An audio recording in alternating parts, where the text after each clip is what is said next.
I also had a little bit of commentary because I wanted to ask you about the Sakari situation. Being that, you know, in the past you had your suspension and it was just for a Vicks inhaler, do you think it would have been any different with social media? And do you think that, you know, WADA has to adjust some of their stipulations and rules?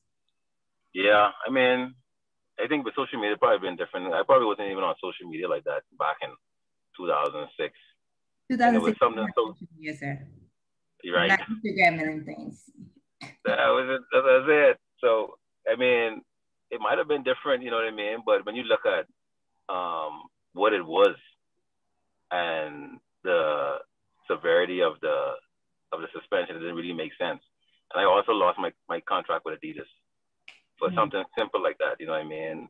And honestly, I don't blame the IAAF or WADA for that because they gave me clear details that it was really nothing, and it's up to my federation to give me from a public one into a year suspension. But they decided after 6 months of putting me through this tribunal, which is unnecessary because after the second sample we discovered it was only just a Vicks inhaler.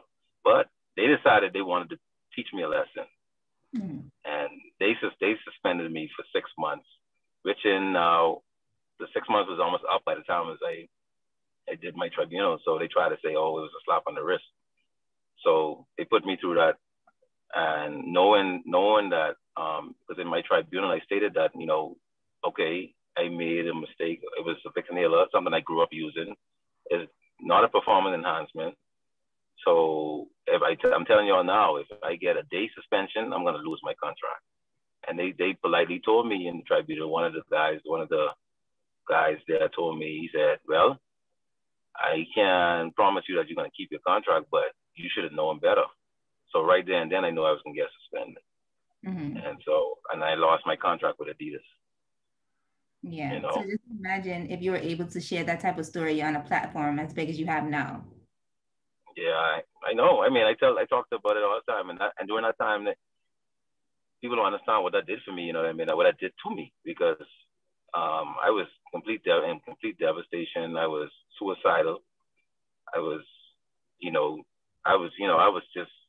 remember I went home for like a few months. You know, I just was out of it. You know what I mean? Because to hear people talk about me, like to say, "Oh, I always knew he was on steroids." Yo, that's the worst. So I had to deal with that every day, you know, and I just signed my contract. I only been with Adidas for like 1 year. I just signed, and these people already telling me, oh, you should have known better, and then suspended me, and I got the call saying I'm going to lose my contract. I was like, oh, wow, you know what I mean? I lost everything. I lost everything. I mean, I lost my contract. I couldn't get a deal next year. Couldn't get a deal. I remember I went to the indoor championship. I actually qualified for Japan in 2007. I didn't make the finals there. You know, trying to jump for, you know, trying to compete to get a contract back. Didn't happen. No deals. And in 2008 indoors, I went to the indoor worlds and didn't make the finals there. You know, I didn't get a deal. And then finally, I started talking to Yuka, Finland agent, and he finally got me a little small deal. I signed for $5,000 a year with Mizuno in 2008, before Olympics. This was indoors, and then, you know, I started jumping well. After the indoors, I started jumping well because there was an article came out about me from, you know, it's be your own people, you know, your own people. So this article came out saying, since they didn't say Vicks inhaler now, he said, since Leevan Sands drug suspension, he has been on a downward movement, and it seems like it's the end for Superman.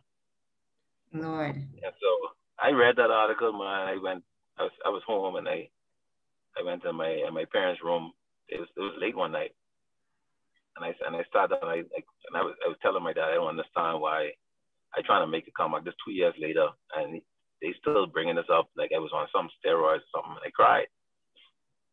You know what I mean? And I'm the type of person I don't cry. You know, I'm one of the toughest people What you didn't told us you cry about 3 times in this interview.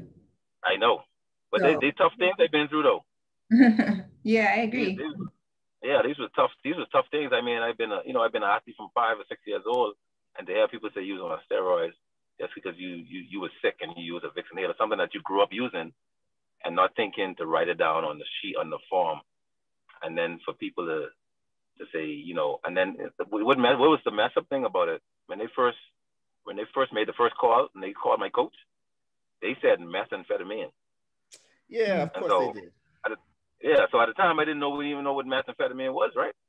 So I looking up methamphetamine and I said, methamphetamine, crystal meth. You out here smoking crystal meth before you jump. Yeah, a street drug. I was like, what?